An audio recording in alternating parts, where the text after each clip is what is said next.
and welcome to another Friday Fast Facts in the Ermatinger house.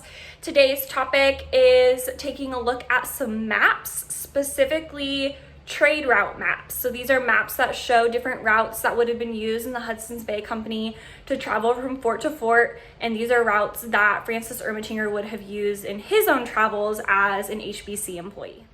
Okay, so this first map is pretty cool because it folds out of the book.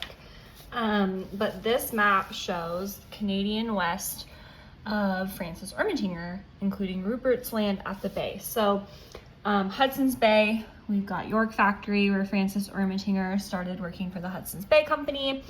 And this shows different routes, trade routes, to like the Columbia River and all these different places. So something really interesting about this map, if you look over here, it tells you what the different dashes mean. So some of these trade routes to the Columbia River and other places were done by canoe and horse.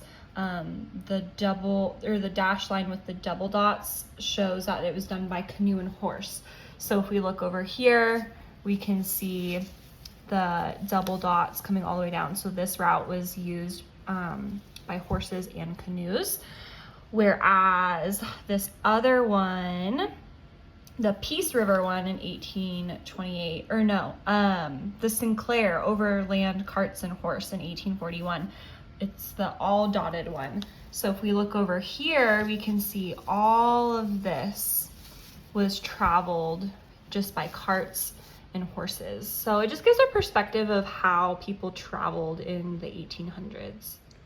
So another map that I want to point out in this book, let me turn it so you can see a little bit better, is this one that shows trading routes in the Snake districts, so trading routes along like the Snake River.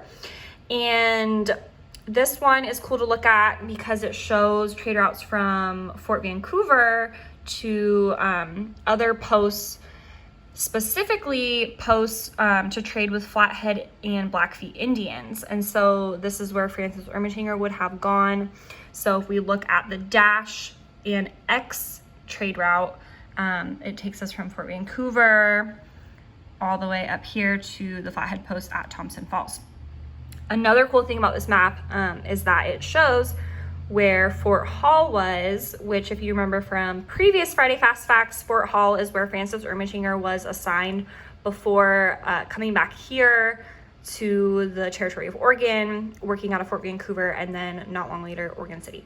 So that one is the dash lines with the single dots, and we can see that down here. And so it travels along the Snake River and up, and then along the Columbia River to Fort Vancouver. So that is a route that Francis Ermatinger would have taken. So one more thing I want to mention is, especially looking at that first map I showed that was in what's now Canada, is that a lot of this land that the Hudson's Bay Company traveled through, it was uncharted land and it was rugged land, and they had the access of rivers for easier travel, but it still wasn't that easy.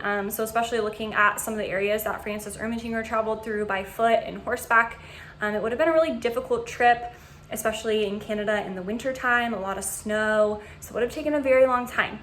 So I just wanted to say that for a little bit of perspective. But yeah, that concludes our Friday Fast Facts this week, and we'll see you next week.